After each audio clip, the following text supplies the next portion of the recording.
ملخص النموذج الرباعي للتدفقات النقدية. كتبه روبرت كايوزاكي موضحا طرق كسب المال بأساليب ومهارات مختلفة، مستخلصا إياها مما مر به في حياته. ذكر أن هناك قسم أيسر فيه الموظف الذي يبذل جهدا ووقتا مقابل المال، ولو توقف عن العمل انقطع المال، بعكس القسم الأيمن الذي فيه مالك الشركة قد لا يعمل لن يبقى له دخل ثابت. الحرية المالية تعني التحول من القسم الأيسر إلى القسم الأيمن، ويتطلب ذلك تغييرا في الفكر والشخصية.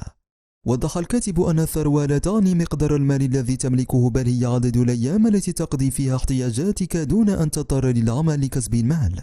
لتكون جزءا من النموذج الرباعي ركز على استثمارات تولد الدخل بسرعة. للمستثمرين 7 مستويات. المستوى هم: المستوى 0، لا يملكون مالا وينفقون أكثر مما يكسبون.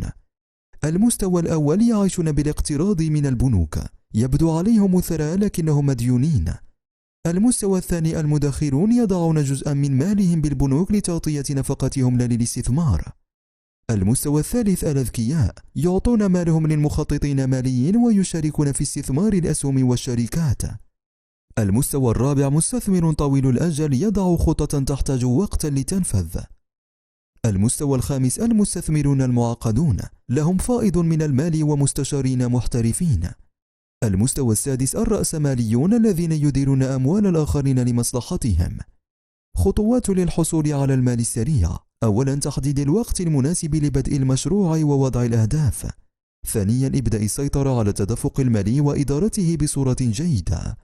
ثالثا، ميز بين التهور والمخاطرة.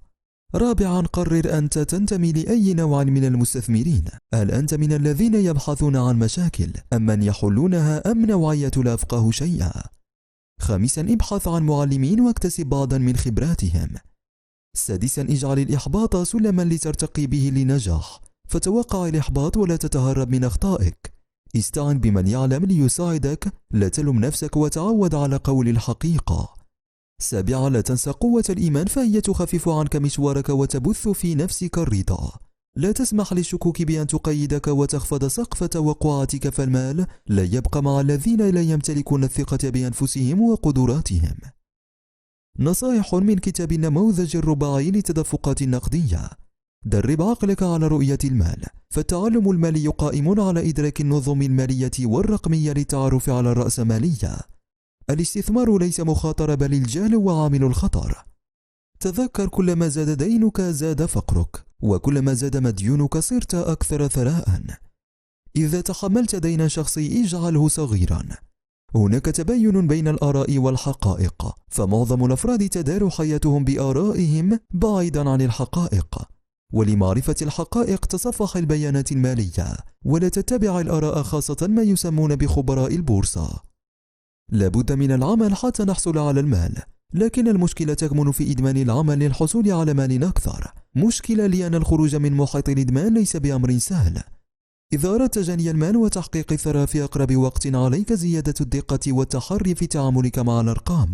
البعض يخاف من المال بصورة مرضية، فالمال أمر عاطفي، لذا نجد الكثير لا يستطيعون التصرف فيه بعقلانية وحكمة، كبعض المتعاملين في البورصة.